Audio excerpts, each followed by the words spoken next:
a little bit. Hopefully we're about the same height. Yeah, hopefully not. We're like crouching. Yeah, it's just late.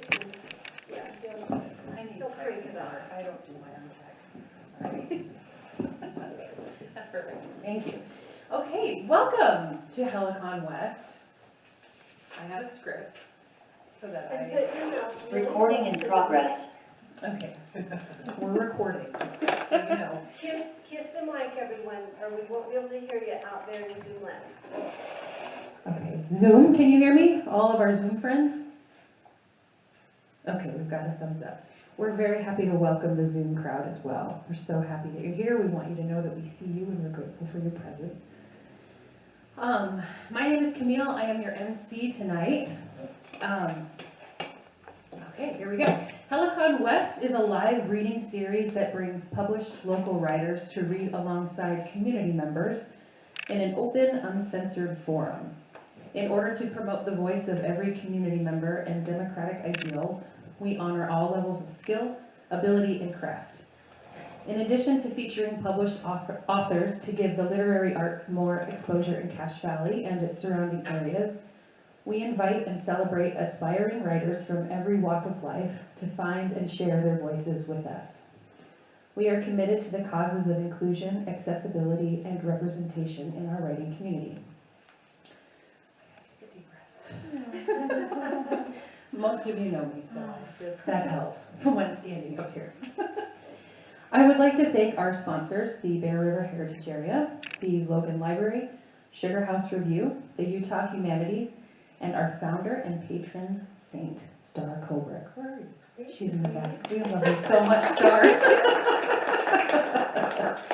Also want to thank the Cache Valley Center of the Arts for allowing us to be in this really cool space at a really good price. And also, they're just generally really great people. So thank you, Cache Valley Center of the Arts. If you would like to read during the open mic portion of our event, please find our sign-up sheets. Which, Brittany, where is our sign-up sheet? Right over here by the coffee. If you're on Zoom and you would like to share, please raise your virtual hand and our friend Brittany here will catch that and mark you down and we'll make sure that you have a chance.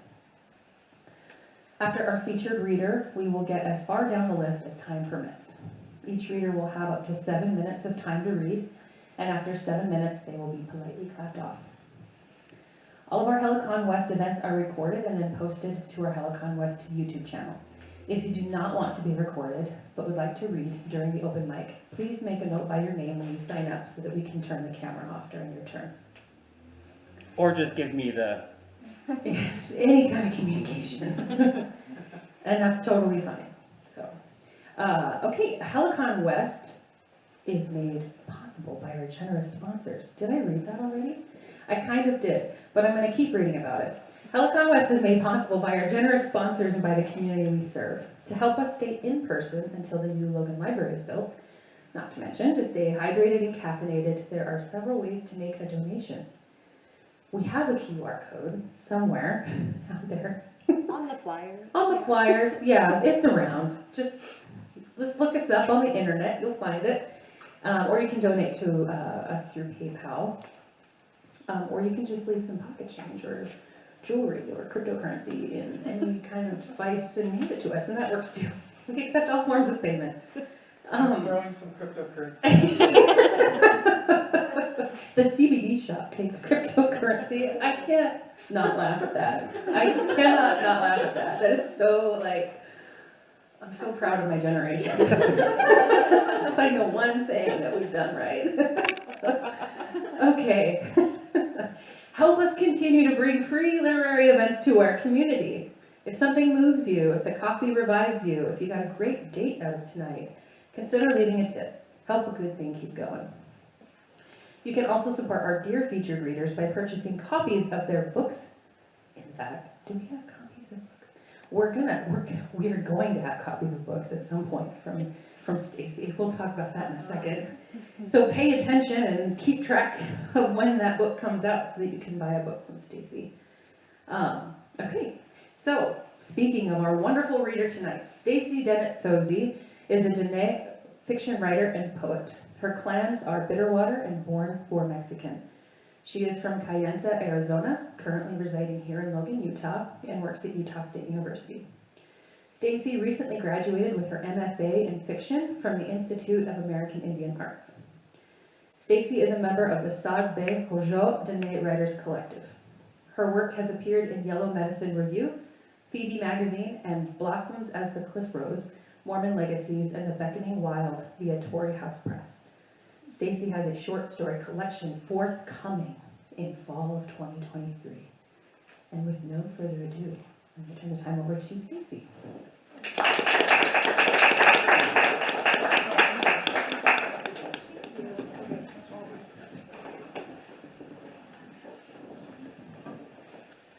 Hello, thank you for having me. I'm gonna put that in. Super excited to be here tonight and read. Although Camille introduced me, I like to introduce myself in Navajo. That's just how my mom taught me. So, Yat hello. She'e Stacie Denetsosie Ninshia. Twitchin Ninshia. Nakai Bashinchin. Is a Canada She'e Belladonna Dutchnale. So I just introduced myself and my 4 clans to let you guys know who I am. My first 2 clans were mentioned in my bio that Camille read. So I am Bitterwater clan, Born for Mexican. And I'm really excited to be here with you guys today. So I will be reading a piece that I wrote at USU in my MA program. And it recently got published in Yellow Medicine Review, and I'm super excited. And over at Yellow Medicine Review, they did this amazing thing where they nominated it for my first pushcart nomination. So I was like, I don't know what this means, but I'm excited. I had to look it up. Alright, so it's entitled The Missing Morning Star. Across the checkout counter, the gas station lights gleamed off the thousands of hand-cut beads sewn onto the soft buckskin of her regalia. She looked like a straight-up powwow goddess. Like if Venus were Navajo, she'd be Charmaine.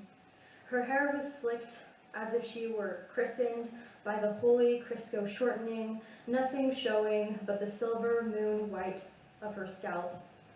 Charmaine Morningstar was the 3rd Morningstar to win the title of Miss Northwestern Arizona. When she wasn't wearing her sterling silver crown, she kept it in a glass shelf case in her grandfather's trailer beside her grandmother and mother's crowns, gourds, and ceremonial fans. The Morningstars all looked the same, carbon copies of the previous generation before them. Someone said way back before the census, back before half or whole Indians, said that one of the Morningstar had a baby with a Chinese railroad worker. And that's why the Morningstar women looked kind of Asian. They shared those high cheekbones, monolids, and skinny waists. They were tiny, but they were also the meanest, raunchiest, and dirtiest Navajo women in all of Cute Town. All the men wanted to snag them, and all the women wanted to either be them or witch them. Once Charmaine turned 14, rumors started that she was sleeping around. That girl was rumored to have every STD before she hit 16. Chlamydia, herpes, gonorrhea, pubic lice, the list goes on. People even said that she had syphilis. And you don't joke about an Indian having syphilis. It's a sore subject. But for me, I knew Charmaine wasn't sleeping around with no men. She was in the powwow circuit. She spent a lot of time around other female dancers, jingle dress dancers, butterfly dancers, and other traditional style dancers like herself. I was friends with a lot of them on Facebook, and even Charmaine herself. She liked her partners softer and smoother and better smelling than men. And I guess I preferred that too. In old Navajo culture, an LGBT person is known as Nadlehi, which means one who changes. But more recently, natives in the LGBT community were reclaiming that term, reclaiming the term Two-Spirit. Some forums I read online said that traditionally, my people believed in 4 genders, which were all pretty fluid. Apparently, my ancestors were breaking up that gender binary shit even before the colonizers arrived, which I thought was pretty cool. And after some expert Googling on my high school's Wi-Fi, I discovered the term that I felt fit me best, Dilba, which meant masculine, feminine. I tried asking my mother about it at a diner once. I wondered if she knew what dilbach meant, and she said yes. She continued to dip her complimentary yeast roll in her black coffee. I remember the scent of my mother's breath washing over my face. I asked her if she knew any stories about the dilbach. I'd found one on Google, but I'd never heard, and I asked my mom, hoping that she would acknowledge me. I just wanted her to acknowledge me. No, I don't know no stories about them, she said. And that's when our food arrived. The Google forum I read said that us LGBT people were sacred in Navajo culture, and we took on non-traditional roles. Like women who were dilbach could be healers, and we could help with childbirthing. Last year, the Navajo Nation hosted its very first drag show. I saw the pictures of the queens on Facebook. They looked like women, but it takes a warrior spirit to take on a woman's role. Despite the reclamation of two spirits on the Navajo reservation, we are still entrenched in Western gender roles. A girl I knew was removed from the Women of the Navajo calendar because she was outed to the publishers for transitioning. There is a resurgence of two spirits on the reservation, but the reservation is synonymous with isolation. We're isolated as hell. I like to keep an eye out for other two spirits. It's as if I can feel their auras, and I can't describe it any other way than that. It's like looking out a foggy windshield at night, and all the cars passing have those weak yellow old lights that look like lanterns, and then suddenly there's one of the new cars with LED lights that are that blue-white color, and it blooms across your entire windshield until you're blind. And for miles after passing that car, you just keep seeing that bright light pulsing in your field of vision. When Charmaine came to check out at my register, she didn't buy anything out of the ordinary, just some Arizona ginseng tea, the one with the green label, with cherry blossoms and geishas all over the can, and Chester's hot fries, typical post-powwow munchies. It was almost 2:30 in the morning, and I had a steady flow of night owls. Powwow season, hey, I said, scanning Charmaine's items. Charmaine glanced up from beneath the wing-tipped eyeliner applied flawlessly to her creaseless lids. My stomach flipped. I shouldn't have said anything to her. Yeah, she said.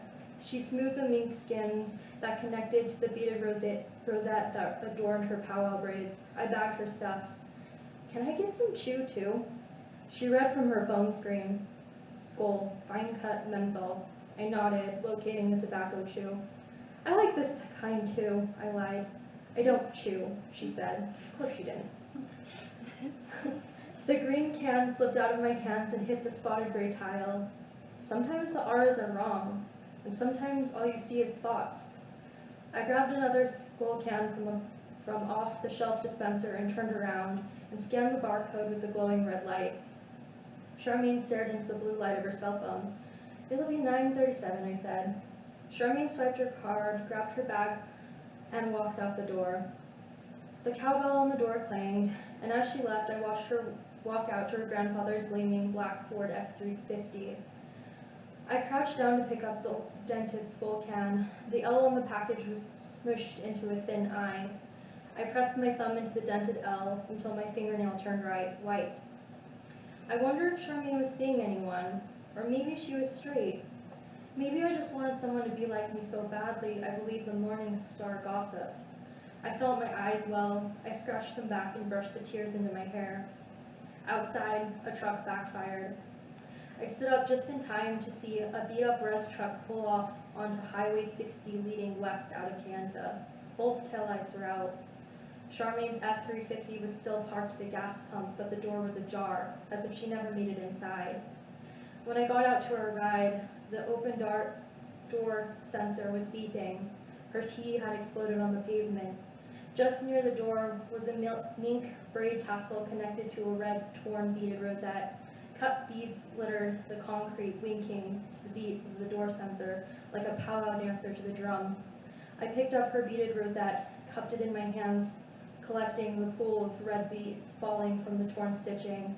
Turning the braided tassel over in my hand, I balked at the brown, moist color of bloody buckskin.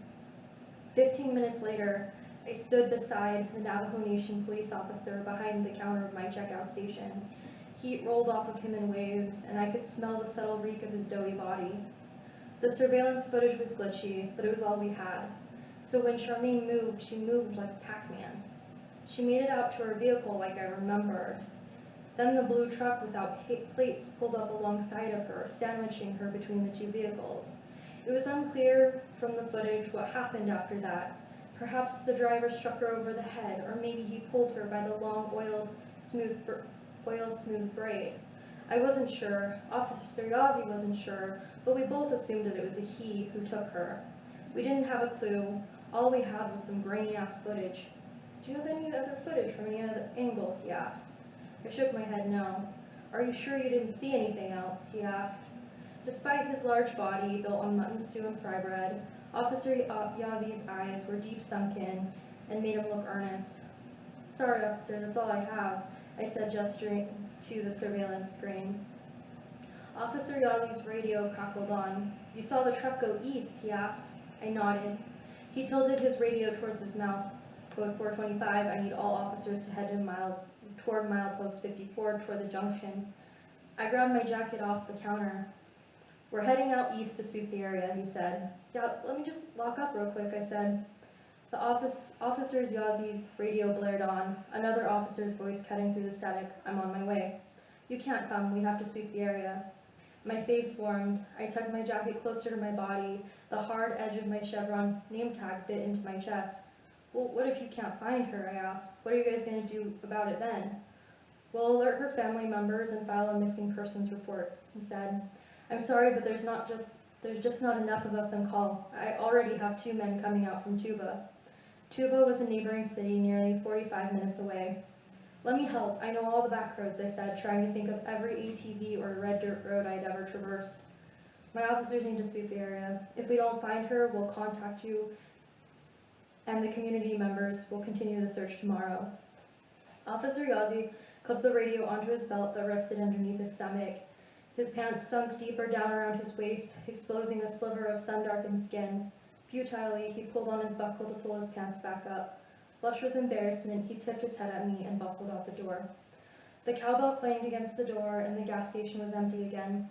The sound of the fly zapper outside the gas station buzzed as a moth's body disintegrated on impact. My shift was done. I still had Lay's chips to strain, and a till to count, and an overrun toilet to unclog. As I cleaned, I thought back to a few months ago when Ashlyn Mike was kidnapped on her way home from elementary school. She had just turned 11. A man named Tom DeGay kidnapped her. After raping her, he bludgeoned her to death with a tire iron. He discarded her body several miles near Shiprock, only 16 miles away from her home. The Res community pulsed with prayer and ceremony the night she went missing. Flashlights strobed across the tumbleweeds and glittering beer bottles in search of Ashlyn. Those who could not physically search for her shared her photo on Facebook. I remember sharing a photo of that little girl. Despite my share, our reservation was still the size of Ireland, and we didn't have any shamrocks or pots of gold to make wishes. All we had were flashlights, Facebook shares, and ceremony. Ashlyn's body was found later that night by law enforcement. Her perpetrator was located at a ceremonial swept house conducted for the sake of finding Ashlyn. Tom DeGay pled guilty for 6 offenses: first-degree murder, felony murder, kidnapping resulting in death, aggravated sexual assault resulting in death, and kidnapping. As Ashlyn's media news coverage went worldwide, Navajo County went silent. News outlets like BBC and CNN reached out to our president, but all he could do was offer the Mike family condolences. Hell, if we had any president who could turn the res upside down like a pot of gold and bring back every missing one, I'd vote for him too. I cannot ever.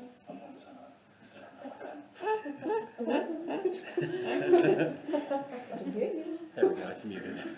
I can unmute it when we're... Okay. I'd vote for him too.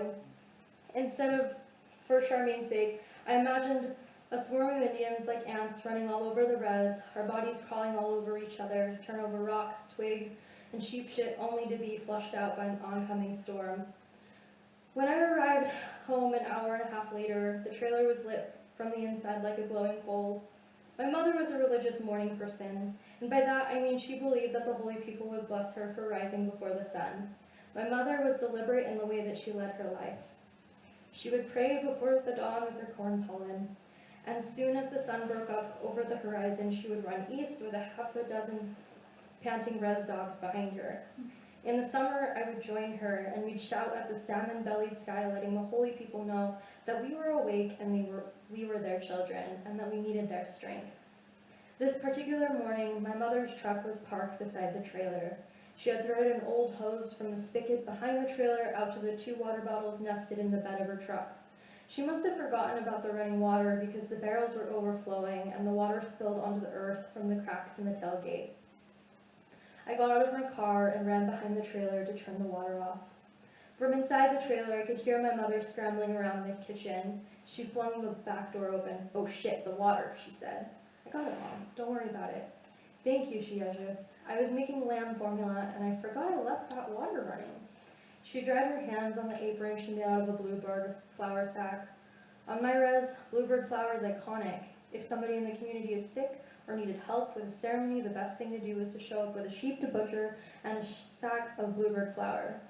Like good Indians, we used every part of that cotton bluebird flower bag. We'd unpick the corner seams with dull knives, careful not to rip the existing fabric, and after unhemming them, we'd use them to cover mutton shank and chuck cuts so the flies wouldn't get to them. For 10 years, that poor apron strained across my mom's bosom. She looked exhausted. He looked exhausted. His body always stretched horizontally in an attempt to keep my mother's breasts together. She loved that apron, ironing it and starching it, mending any holes with another flower bag, resulting in her apron looking more like a well-loved heirloom quilt. Damn, if that apron lasts long enough, I would want to inherit it.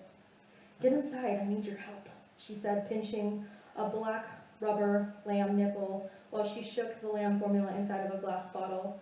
Cool air washed over my exposed neck and wrists as I ascended up the iron staircase of my parents' trailer. "We got all these bum lambs and I can't keep up with feeding them all."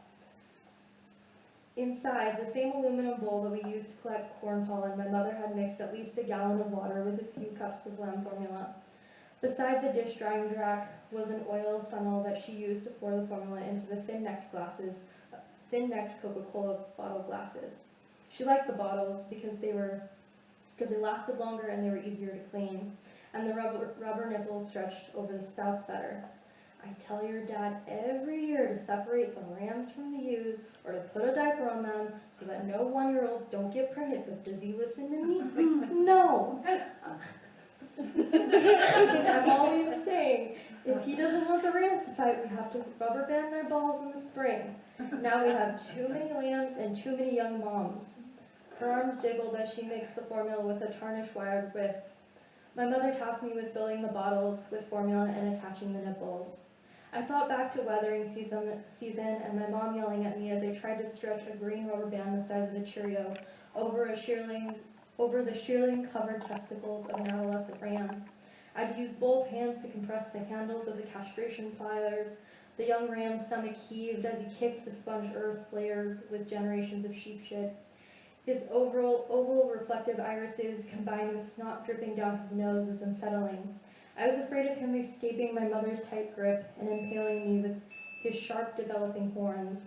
But somehow, at the last minute, I was able to release the rubber band and free the pliers. When he was released, he was slow to rise to his feet, but when he did, he didn't move. The poor guy was stunned. But within a few weeks, his testicles fell off and he continued on with his life. I wondered what it would be like to endure such great pain and to become a sexless creature. What would life be like for him without the biological pressure to reproduce? My mother scooped dog trough into the scrap bucket by her back door. "Sylvia, let's go." I collected the still warm bottles in my arms and followed her outside. We went out the back door carrying the bottles, my mother carrying the dog bucket filled with a day's worth of food scraps mixed with condensed milk and dog chow. Immediately the dogs funneled out from under the back porch. Each of these dogs had a name lovingly named by my grandmother. We had Oogie, which meant curly, Nicey, Cupcake, Butch, and Skoden. We fed them table scraps out of a half-sliced tire by the sheep corral. The slosh had the consistency of vomit, but they ate it as if they were in a stop-motion film, their bodies shuddering with each bite. The way they moved reminded me of the surveillance footage of Charmaine, her body seemingly glitching with each step. I thought of Officer Yazzie and how when I passed the police station, all the cars were gone. 3, 4, 5, 6. Where is... My mother trailed off, surveying the sheep corral. She squinted harder at all the sheep who stared back, their wet eyes glinting in the twilight. "We're missing a twin lamb, this one!" She motioned to a fat, woolly ewe. She had 2 babies, and now she only has 1. She swept her eyes from one end of the corral to the other. "That damn sheep lost her baby again." "Do you want me to go look for the lamb?" I asked, sidling up to her in front of the sheep corral door. "It's probably already dead. Coyotes probably killed it," she said, taking the bottle from me and placing it through the wire gate fence. "Maybe it got stuck in the mud at the Virgin Dam." "The diversion dam," I corrected. "Yeah, that's what I said, the Virgin Dam." Her Navajo accent was thick as the fat on a spring lamb's ribs. It made Monument Valley sound like Moment Valley, and made pronouns obsolete. Navajo was unselfish in that way, the language unpossessed by its speakers. It was spoken as a gift given from one being to another. I have to get the batter ready for the pancakes at the school. My mother was a lunch lady at the Kanta Elementary Community School. The community school offered subsidized meals for low-income children and families. She also worked as a waitress at the Blue Coffee Pot after her shift at the school. "But I want you to take the horse out and go look for that lamb. Maybe it's still alive. I don't know, but it's a little female and we need her. All of our ewes are getting old." I looked out at our flock of sheep. One ewe in particular stared back at me, her left teat swollen, a tumor that looked like a baseball stuffed in a child's sock. As she walked by us, her teat swung from side to side. My mother called out to the lambs as they ran past the ewe, knocking her off balance momentarily. The larger lamb butted the kid goat away from the lax nipple. The lamb was fervent as it fed, white foam accumulating on its chin, creating a small beard of bubbles against my mother's hands. That's the thing about my mom, her hands were always busy. She was always elbows deep in dishes or dough, or in the chest cavity of a sheep, pulling out the stomach and intestines for it to eat. Even when I was little and my skull was still malleable, she would shape my head with her palms, working my skull like a piece of tortilla dough until it was nice and round. After feeding all 6 of the lambs, I waved goodbye to my mother as she pulled out of our driveway, the one burner light behind her house surrounded by mosquitoes and gnats. My plan was to take the horse out because the ATV wouldn't go down to the lower parts of the dam without getting stuck. The flashlight I carried illuminated the F-150 with a bent hood and shattered windshield. When I was little, I used to crawl inside the cab, sit on the dusty, stained seats, browned with cat placenta, and pretend to drive. I would imagine that I was driving cliffside with one of my kindergarten crushes, Debbie, and we talked while holding hands. We stored our saddles in that truck. As I drove, I propped my saddle beside me and held the saddle horn. I pretended that hardened tan piece of leather was a living, breathing girl, and in my mind that saddle horn was as good as a real girl.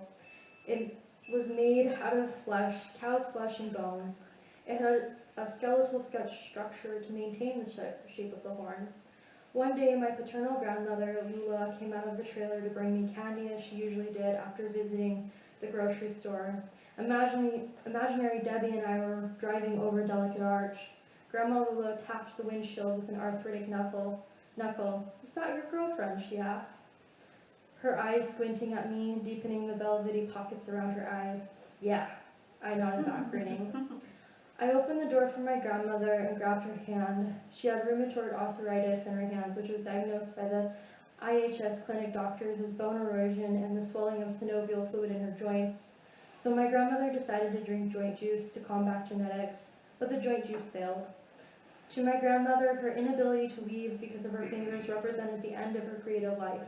Her inability to weave rugs and baskets left her so restless that I think she took up the task of weaving me. To her, I was a bare loom, stretched cord waiting for the first shuttle of wool. My grandmother acknowledged my difference in wanting to wear boys' Levi's instead of floral dresses. She even taught me how to piss standing up so the piss wouldn't run down my legs. The key is you have to stand really wide and preferably over a ditch. When Grandma Lula passed, I decided that her knotted bones looked as if she had permanently held an imaginary hand. I thanked Creator for my grandmother as I pulled up the saddle and the saddle blanket out of the cab of the dusty blue truck. The shearing side of the saddle blanket gritty against my palms from all the years of sweat, sand, and horse hair. Wrangler was a 4-year-old quarter horse with a white line on her forehead that my father thought looked like a lasso. We bought her cheap at an auction in New Mexico. She had been abused by her previous owner, which made her skittish at the sight of glass beer bottles and tall men. I had a scar on my chin from when she bit me through the horse trailer panels with her alfalfa yellow teeth. Wrangler's ears flickered back to me as I entered the horse corral. I clicked at her to come to me. She stepped forward to meet my halter. Slipping the bit into her mouth, I slid the bridle over her ears, which were scarred with half moons from other horses. She shifted her weight side to side, light rippled off of her flank and hind legs. She nickered when I placed the saddle on her back. Following the saddle blanket, she huffed and stomped at the weight. I reached under her and brushed the soft underside for the cinch. She'd foaled 2 times. We sold her first baby once he turned 2. Last I heard, he was somebody's rodeo horse. Wrangler lost her second baby. She foaled out in early winter, the baby's body wet and steaming from afterbirth. She didn't dry it in time. We found the hardened, frost-covered body the following morning. I remember Wrangler whinnying after me and my father as we carried the stiff foal away. Maybe she didn't know it had died. Maybe she thought her baby was just tired from birth and chose to sleep. When we buried the foal's body, I also pretended it was sleeping. It felt better for me to think it was just sleeping somewhere and that things that we love aren't lost, but just hibernate beneath the surface of the earth, waiting for the right moment to reemerge into our lives. When Wrangler and I arrived at the dam, it was nearly dawn. The sunrise flared crimson on the horizon and faded out into pale purple. Teal lichen swamped the cobblestone and mortar walls of the broken dam.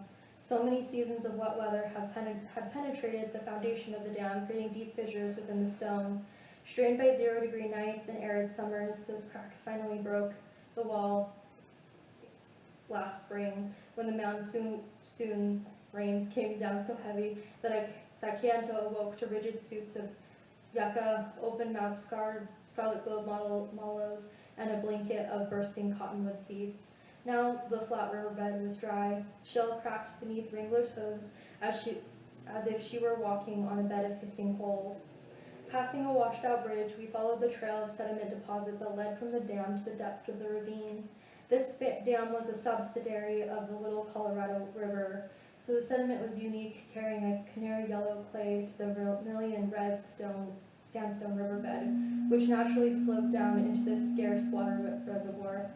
From there, Wrangler knew the rest. She followed a narrow deer trail, passing stagnant algae water which sat in pockets. We descended deeper into the reservoir, and the air cooled, and the cottonwoods became crowded together in green patches. A small pool of water, protected by the east and west walls of the reservoir, was preserved. I could hear the echo of frogs croaking at our arrival. Bright blue dragonflies darted above the water, an entire ecosystem preserved from that one small pool of water. That's when I saw a natural bone-white lump of something on the other side of the pool. It could have been a sack of garbage. The locals were notorious for dumping their garbage at the dam. On several occasions, I found a dead dog, television sets, and a wire cushion frame, or a bed, or a fold-out couch, but it very well could have been the lamb. My mother frequently herded the sheep here for water, and maybe the lamb lied down near its mother as she drank and got stuck in the mud. Wrangler bent down to drink. I slid off of her to investigate. Mud clung to my shoes as I approached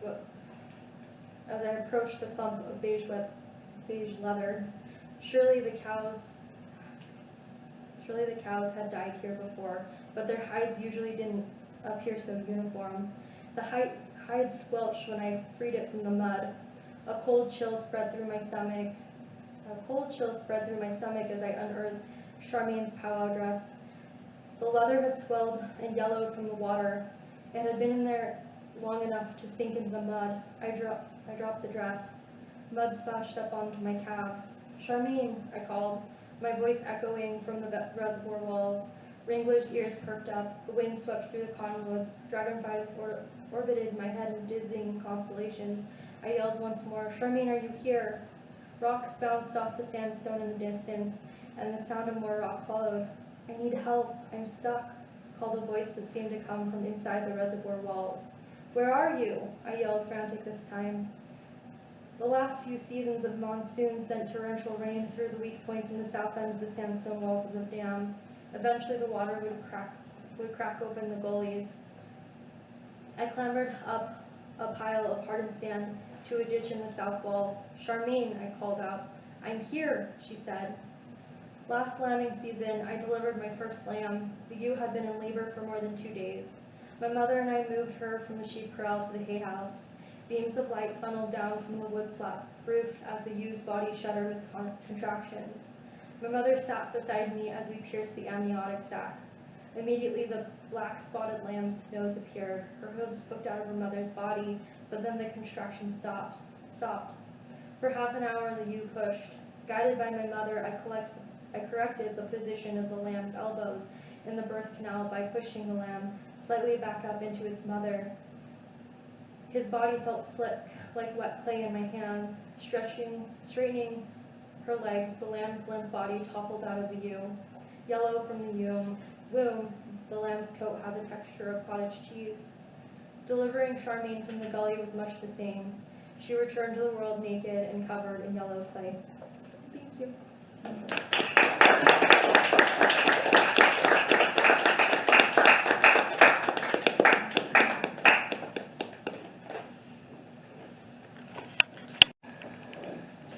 you. Thank you for writing that and sharing it. It's beautiful. It's open mic time. Woo!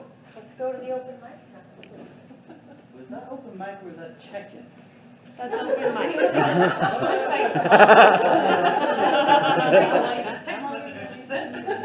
Also, Stacie's parents didn't bring anything. Just ignore those 3 names. And if anyone on Zoom wants to read, just raise your little virtual hand, and we can get you, you can't see it, but we've got a big old screen for you. Yes, we know you're there out there, Zoom land. And we're very, very happy to see all of you. Okay, so we've got 4 folks signed up so far. The first reader will be Ronald Jensen, followed by Jay Payne, and then Tyler Payne. I'm just gonna read them all four. And then, Tim, what's your last name? Keller. Okay, sorry, Tim Keller. So in that order, Ronald, Jay, Tyler, and Tim.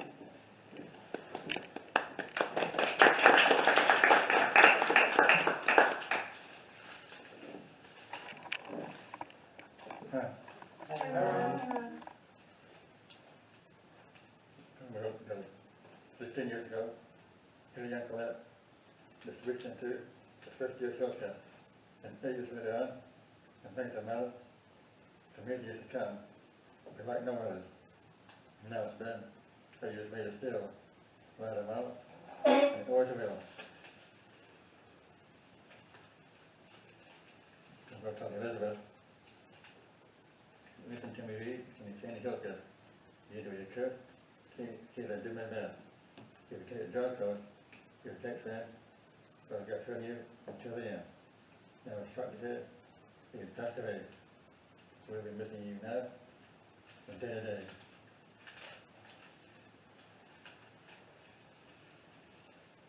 So I'm going to go. Cheers for grandfather, with the many can. These for you that the town you grew up in. Always for the one, for the big heart. Always for you, the little sweetheart.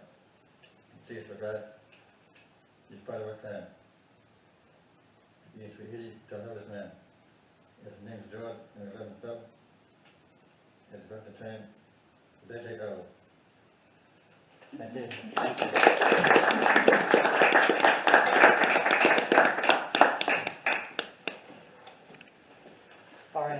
read 2 poems tonight. Thank you, Nate. Thank you. So the first one, I stole some lines from Samuel Beckett and Ray Bradbury. It's titled Before Winter. Before winter, the sun shone, having no alternative on the nothing new. The early photons would seep into morning frost, glittering like silver atop rotten leaves. Then the sun would climb higher, more light would leak into the atmosphere, and all the frost would soften into moisture and mold. It was like this for months, but eventually the sun shone, having no alternative, on the nothing but white, and every field glistened like fresh-cut diamonds for month after month. I remember traversing one field wearing nothing but swim shorts. I don't know if the cold or sun struck harder, but it was a pleasure to burn. Then the last one is titled Hasselblad. It was June and I was 9 when my dad took me on the Albion Basin wildflower hike. He brought his Hasselblad, I brought my complaints. I kept whining about how it was too hot, how I didn't want to walk, while he captured the scarlet skyrockets blasting into the scenery and the alpine shooting stars burning bright pink like the still frame of a meteor just before impact. I was yammering about how we didn't bring enough snacks when my dad identified it, the white flower unfolding alone under a spruce. My dad crouched beside it, focused his lens, and clicked the cable release like a pen. After he was sure he had his shot, he told me that this flower was rare, blooms maybe every 5 years, but I didn't care. Today, a lost album conceals the flower's ephemeral blossom. I tried to remember its name, but the syllables have wilted. Only the complaints remain.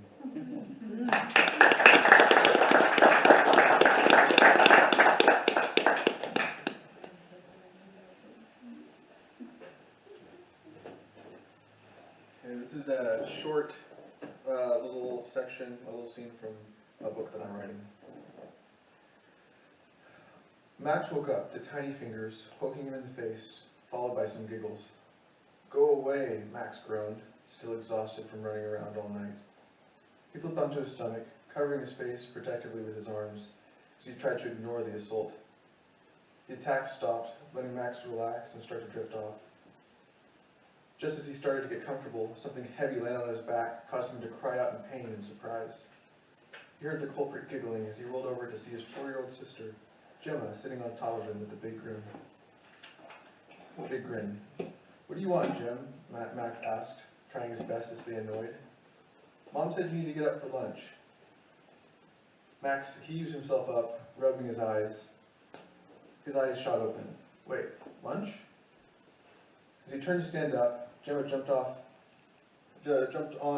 his back with a squeal. "Go, fishy!" she yelled. "I thought I was horsey," Max said with a smile. "I want you to be a fishy now. We learned about them in class yesterday. They are way better than horsies. Horsies can't even breathe underwater." Gemma got a tutor a few weeks back and hasn't stopped talking about animals since then. Max started to wonder if the tutor has taught about anything other than animals. Wrapping his arms around his sister's little legs, he started to walk towards the stairs, up to the main level. He suddenly started gasping for breath. "Need water, can't breathe, glug, glug, glug." Holding on to Gemma, he slowly fell back onto the bed. She let out a squeal of excitement as they both landed on the soft mattress. Gemma sat on her knees and patted Max on the head.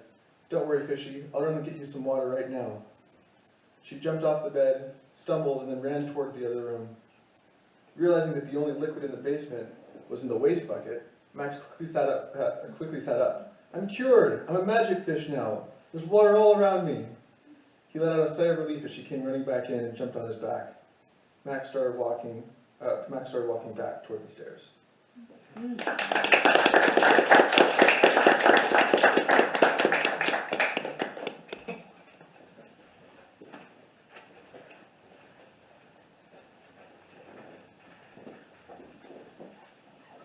of vain, and I keep forgetting to print this out in larger size, so I keep having to bring my glasses. There we go. Okay, this is a piece from an essay I've been writing. Okay, the best defense. Girls' choice dance, the flyer read, like some cruel joke. I mean, who ever heard of such a thing? Not that we had anything against girls, but wasn't it always girls' choice? And yeah, we asked. It was always their choice whether or not to go. The flyer design, that of a not unattractive, but decidedly Amazonian girl in a prom dress with a demented Cubie doll smile on her face and a slight hapless tux-clad lad slung over her shoulders, cavewoman smile hit just a little too close to home. We were already insecure about our scrawny, armed, narrow-chested physiques, not to mention the tremulous voices and betrayal of our bodies. Mike's head grew first. He spent 7th grade looking like some featherless owl. Clint's face had all but exploded, and Kenny's legs and hips had sprung new growth while his chest remained dormant. Perhaps worst of all, Brock's legs remained those of a child, while his torso simply popped. In spite of his temper and his black belt, the name Penguin stuck with him right to graduation. Girls, on the other hand, blossomed to women seemingly overnight. Every girl in our class was taller and stronger than we were. Plus, they'd grown breasts. Not that most of us were complaining, but this distraction placed us at an enormous disadvantage. Now it seemed we were offered no out. The girl picked us. We were strongly encouraged to say yes. This is Mrs. Merrill, a.k.a. the Madam, so named for her resemblance to the title character of a VH movie Brad found under the workbench in his dad's garage. She was heavy-set and dangerously aggressive with a bordello matron and penchant, shall we say, for discipline, and a mouth like a sailor, albeit a French one. For 6 months we giggled at the mere sight of Brad's father, but I doubt Mrs. Merrill ever learned of her nickname. At least no one ever crossed the Madam that I know. I knew most of the rest of us had avoided school dances thus far, with the exception of those conducted during PE class. Those we participated in with all the gusto Coach Amos and his female counterpart suggested. Coach, it was rumored, had lost a testicle in a paratrooping accident involving a hard landing on the barbed wire fence. To the best of my knowledge, none of us ever confirmed the veracity of this rumor. Given his temperament, however, it made a great deal of sense. We became passively proficient with most of the various dance forms our parents and grandparents enjoyed. To this day, I can waltz, lindy, and square dance, albeit with all the romance of morning calisthenics. Huddled in the hallway outside the cafeteria, we stretched the lunch period to its absolute limit. My classmates and I engaged in the sort of conversation I imagine occurs at the edge of barbed wire fences in refugee camps. They got Troy this morning. Poor guy opened his locker and bam! Balloons everywhere. Troy, you'd want to go with him. Carolyn, apparently. My mom thinks it's great Derek lamented. Her and Tamara's mom have known each other since forever, so I'll probably be married by this time tomorrow. Same here, Mike said. My mom's actually talking tux and corsage. Just have to get it over with, said Blake. Blake was generally a nice kid, but always the first to acquiesce to authority. Not me, Todd murmured. I'm going stag. Todd was a man. Not by means of wisdom, mind you, nor maturity, nor accomplishment either. Rather due to an overactive pituitary gland, he'd sprouted, among other things, other manual attributes, chest hair. The downside, of course, being that the fur shirt on his back and male pattern baldness, which set in by junior year, but in 7th grade it was like going to school with Magnum PI. We were drawn almost inexorably to his orbit, no doubt in the hope that some of his surplus masculinity might rub off.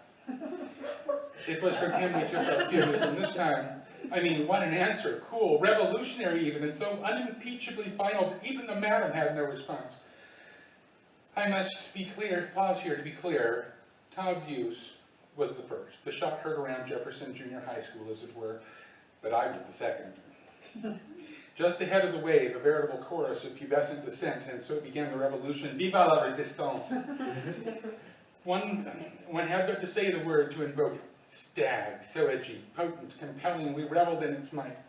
Before long, Principal Palmer was on the PA, no doubt thinking that perhaps, like explaining a magic trick, he could diminish the power by definition. Stag, he read from the dictionary, an adult male deer.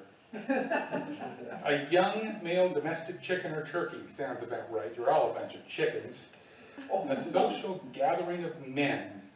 Or B, one who attends a dance party without a companion. A male animal castrated after sexual maturity, C, steer. Ouch, there's nothing cool about that at all. He'd conveniently omitted definition number 2, a young, unbroken stallion. Yeah, like we wouldn't have looked it up. The next day, Ricky, a slight, tow-headed boy whose social status could best be described as invisible, showed up to homeroom wearing cardstock cutout deer antlers, and a star was born. When Mr. Brown threw them out, Ricky drew a set on his cheeks. Palmer sent him home, but what is a junior high after all but a collection of crafting supplies and eager, resourceful young minds? By 6th period, there were only about 5 of us guys left. Palmer had laid down the law. The next boy to pull a stag, stun, or even say the word would be suspended. I did the math immediately. 100+ girls against 5 boys who couldn't say no. I turned on my heel at once and raced for the 3rd floor fire escape, only to be caught halfway up in Palmer's grasp near the door and hauled back down to his office. I feared the worst, and rightfully so, as he took the infamous paddle from the wall. Mrs. Beasley, came Mrs. Webb's voice from outside. You can't go in! And that's when the door flew open. Viola Beasley, mother of the infamous Billy, member of the school board, and general thorn in Palmer's side, strode in and dismissed me with a single glance. Just what in the hell do you think? Echoed behind me, and thank God for Viola Beasley, and not just for saving me from Palmer. Thank you.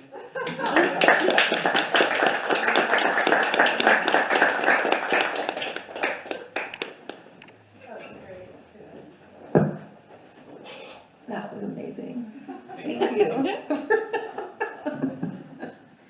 I realized that while we were in the open mic portion of the evening, I was holding this, which might be awkward if you're out there thinking you want to read and you didn't know where to sign up. So, anybody else want to sign up? Now that I've made it as awkward as possible. I'm really quite friendly in real life. I promise. What an amazing evening this has been. I am so just very happy to be here. So I think we just have some announcements. Can I say something real quick? Of course you may. Okay. I just want to say thank you again to Stacie. That was amazing.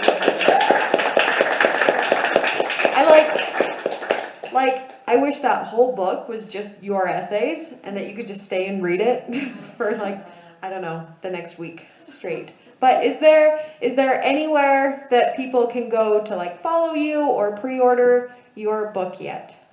No, not yet. Not yet. Okay. But they can follow Tory House Press. That's who I'll be publishing with, like on Facebook or Instagram. And then I think if they sign up for the newsletter, it'll also be announced when it comes out for them. Beautiful. Okay, so follow and stalk Tory House Press until they give us Stacie's pre-order information. And you can follow Stacie on Instagram at Navajo Darling. Okay, that's all from me. Thank you for that. Thanks, Garrett. That was great. Okay, so our closing announcements. February 10th we've canceled for a myriad of reasons, so we won't see you that night. However, you should come back on February 24th so that we can hang out and rejoin us to hear from another local author, Amanda Lazader. Yeah. Yay! I even have a little bio about her. I'm so excited. Okay, Amanda Lazader is an award-winning children's author who writes chapter books and middle grade books. She specializes in writing books for preteens. Lazader's fantasy adventure series, A Mermaid in Middle Grade, that is cool, is a magical. It is magical. I've been having this thing, I'm sorry, where you know, like when you read something and like you read it one way, but that's clearly not the word on the page. That is happening all over the page for me tonight. I almost said it is a medical coming of age book. Would you have noticed? Would you have noticed? I don't like. It's happening all over. It's a. For the record, A Mermaid in Middle Grade is a magical coming-of-age book for ages 8 through 12. She is also the author of the Hannah Saves the World series, which is a children's mystery adventure, also for ages 8 through 12. Learn more about her at amlazader, Lazader is spelled L-U-Z-Z-A-D-E-R. That would be a ton of points in Words with Friends, by the way. amlazader.com. And that's it. That's our evening. Thank you for joining us. Please come drink coffee. Give us some money. And take a flyer. And that's it. Oh, and a bookmark. The bookmarks have those QR codes, again, to give us money. Thank you.